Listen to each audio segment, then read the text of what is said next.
Venga. Gracias por esos aplausos espontáneos así. Muchísimas gracias de verdad por haber venido hoy a este 10º coloquio Mujer, Ciencia y Empresa, a pesar de cómo está el tiempo. O sea que os lo agradecemos especialmente. Para mí es un placer y de verdad muchísimas gracias a los organizadores de este coloquio, porque para mí es un placer poder abrir este 10º coloquio, porque a mí me pilla todo. Mujer, espero que sea obvio, ciencia, tengo un doctorado en biomedicina, y empresa. Después de hacer mi doctorado, fundé esta empresa de comunicación y divulgación científica, Big Bang Ciencia. La fundé hace algo más de 10 años y éramos en un inicio 6 personas. Estaba yo con otros 5 socios, todos ellos hombres. Y siempre me he enfrentado a ser la chica. Sí, ¿eh? Esto suena mucho. Estaba el ingeniero, el físico, el químico, el matemático, el biotecnólogo y la chica. Yo me sentía como pitufina. O sea, ellos pueden ser cosas, pues está el listo, el tonto, el deportista, el ingeniero y pitufina. Está la chica que ya te define, ¿no? No era la bióloga, pero bueno, traumas aparte, a mí me han traído aquí porque se celebra algo especial. Es el 10º coloquio. Y explorando un poco, dices, hace 10 años, ¿dónde estábamos? ¿Cómo hemos evolucionado en 10 años? Hace 10 años, ¿qué estaba yo? ¿Escuchando a las Spice Girls? No. Luego te das cuenta que hace 10 años es 2016. ¿Cómo pasa el tiempo, eh? O sea, no hay protocolo para saber cómo pasa el tiempo con esto. Hace 30 años estaba yo escuchando a las Spice Girls. Pero bueno, el caso es que hace 10 años había otras cosas. ¿Os acordáis de la moda hipster? Sí, con esos pantalones pitillo extremos, esas barbas que llevaban los hombres que parecía que te pedían empadronarte, quería la barba empadronarse contigo en casa. Las fixies, las bicis que nadie sabía cómo se frenaban. Menos mal que eso ya ha desaparecido. El Snapchat, gente con un doctorado, haciéndose fotos con morritos de perro. Ahí no hemos mejorado mucho porque ahora tenemos a los Terian. La cosa ha ido un poco en picado. Pero bueno, teníamos el doble check azul del WhatsApp, el Pokémon Go, gente a las 3 de la mañana corriendo por los parques, intentando cazar a Bulbasur. Hemos evolucionado desde 2016, especialmente porque en 2016 fue la primera vez de la historia que en España comenzó a celebrarse el Día Internacional de la Niña y la Mujer en la Ciencia. Pusimos el foco en las niñas. Vimos que las niñas querían ser científicas, querían ser tecnólogas, querían ser astrofísicas, que querían estar dentro de los laboratorios. Y para hacerlo sacamos también a las mujeres de los laboratorios, para visibilizarlas. Las pusimos en las aulas, en las plazas, en las calles, para decir, que también hay mujeres dentro de los laboratorios. Y esto nos sirvió mucho para tener modelos a seguir. ¿Y cómo ha ido la cosa? Pues hay muchas mujeres que se quieren dedicar a la ciencia, a la tecnología. De hecho, a día de hoy, más del 50%, de hecho el 60% de las alumnas en las universidades españolas son mujeres, el 60%.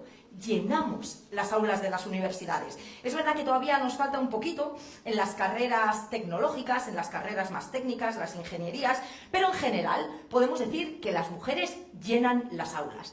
Lo que pasa es que a medida que vamos teniendo posiciones de responsabilidad, nos meten tijera, Y tijera literal. ¿Conocéis el gráfico en tijera? Empezamos más mujeres que hombres, pero a medida que vamos escalando en puestos de responsabilidad, las mujeres, el porcentaje de mujeres empieza a decrecer y el de hombres empieza a aumentar, formando ese gráfico en tijera.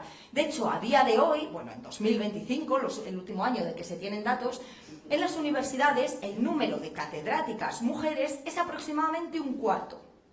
Estamos ahí a un 26%. Todavía decir catedrático es casi invocar a un hombre con chaqueta de pana, y bolígrafo en el bolsillo. Nos queda un poquito, pero ¿qué es lo que ha pasado? ¿Cómo hemos evolucionado desde 2016? En 2016 éramos un poco menos del 20% de catedráticas. O sea, que la cosa ha ido bien. Hemos aumentado, cada vez somos más. Despacito, eso sí. Esto es como una actualización de Windows. Paciencia, en algún momento llegará, pero de momento paciencia.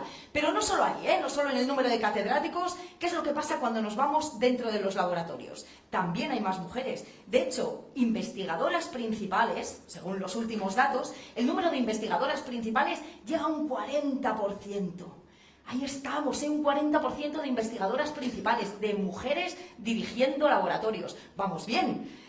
Lo que pasa es que en la dirección de los grandes proyectos, ahí volvemos a caer. Ahí vuelve a haber más testosterona que en el Mestalla.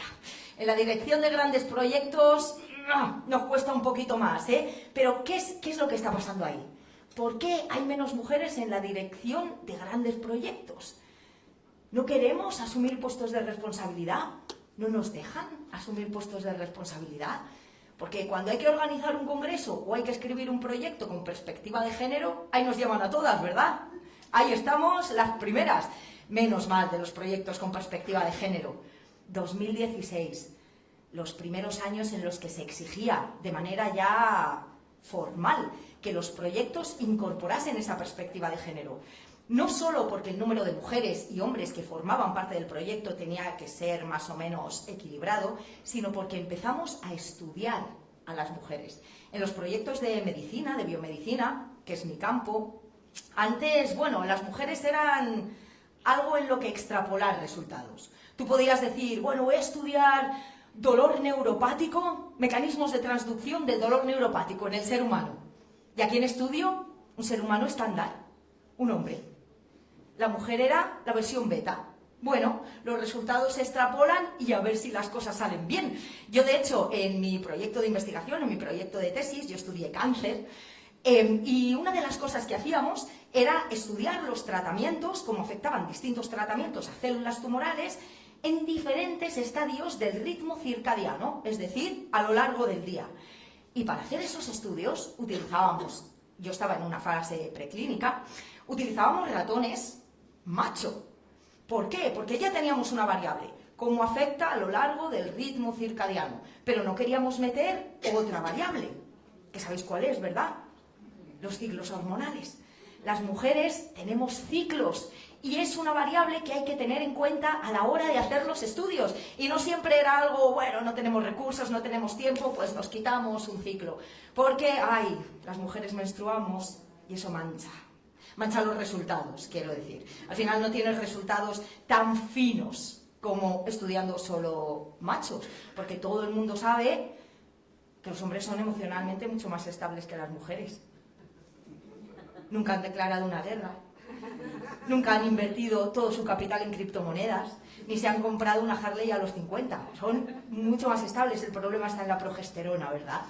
Pero más allá de los proyectos que ya por fin incorporan estas diferencias de género, que siempre es bueno, porque ahora algo que todo el mundo, tiene muy por la mano es que los síntomas de distintas enfermedades pueden ser muy distintos en los hombres y las mujeres. Antes una mujer iba al médico, decía que tenía presión en el pecho, que le dolía el estómago, que tenía náuseas y le preguntaban, ¿el dolor irradia al brazo izquierdo? No, pues será ansiedad.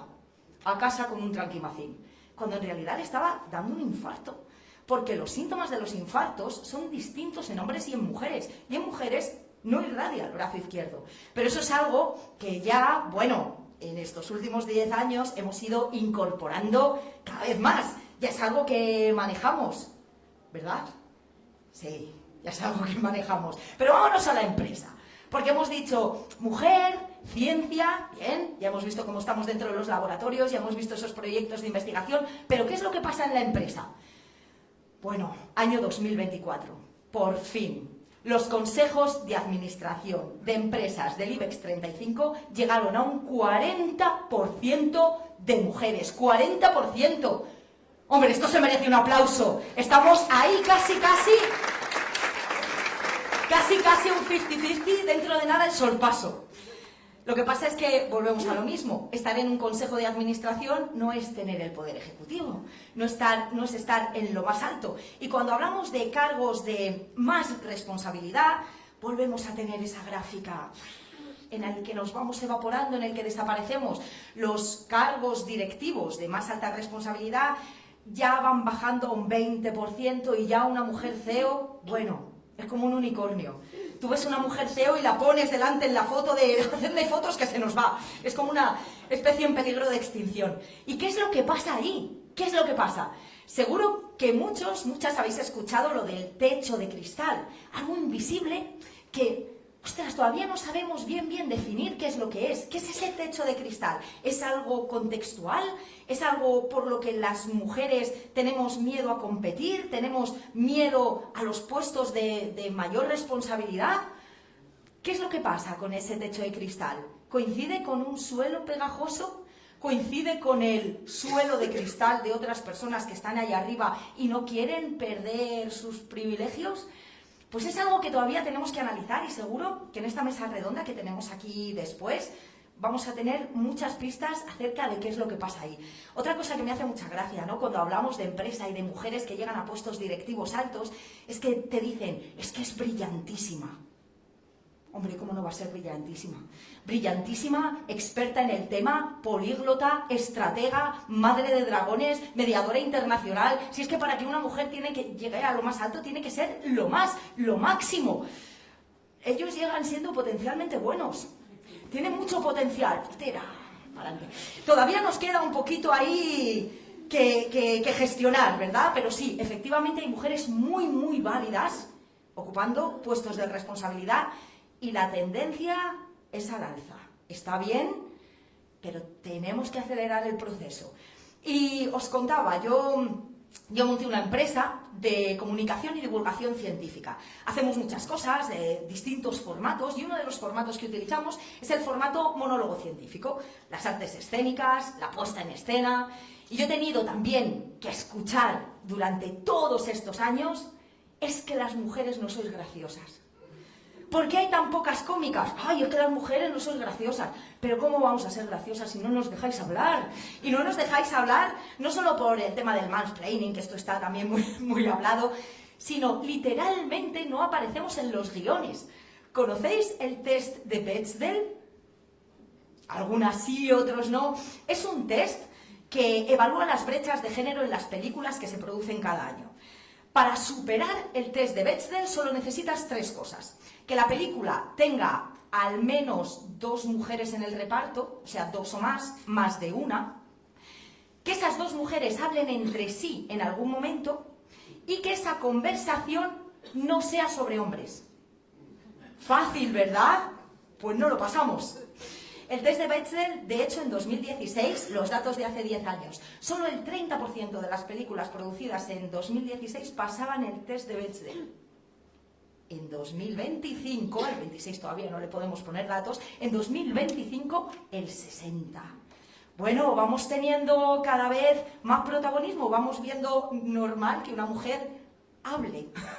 De hecho, a mí una de las cosas que me entristece es que una de mis películas favoritas porque la vi en un momento clave y que fue una de las películas por las que yo luego decidí estudiar biomedicina y especializarme en genética, que fue Parque Jurásico, no pasa el test de Bechdel. Pero la mujer que había ahí, la doctora Sattler, no sé si la tenéis en la cabeza, para mí, una niña de 9 años, fue la primera vez que veía en el cine una científica de verdad, una mujer que sabía hacer cosas, que sabía de ciencia, y eso a mí me cambió los esquemas. Es que te enseñen modelos te ayuda a verte a ti en esa misma posición. Por eso es fundamental seguir haciendo este tipo de coloquios, por eso es fundamental seguir mostrando, sacando a las mujeres de los laboratorios, llevándolas a las aulas, diciéndole a las niñas que pueden ser lo que les dé la gana, científica o lo que quieran. Y ojalá, siguiendo con estos coloquios, con estas mesas redondas, de aquí a 10 años estos eventos no sean tan necesarios. Muchas gracias.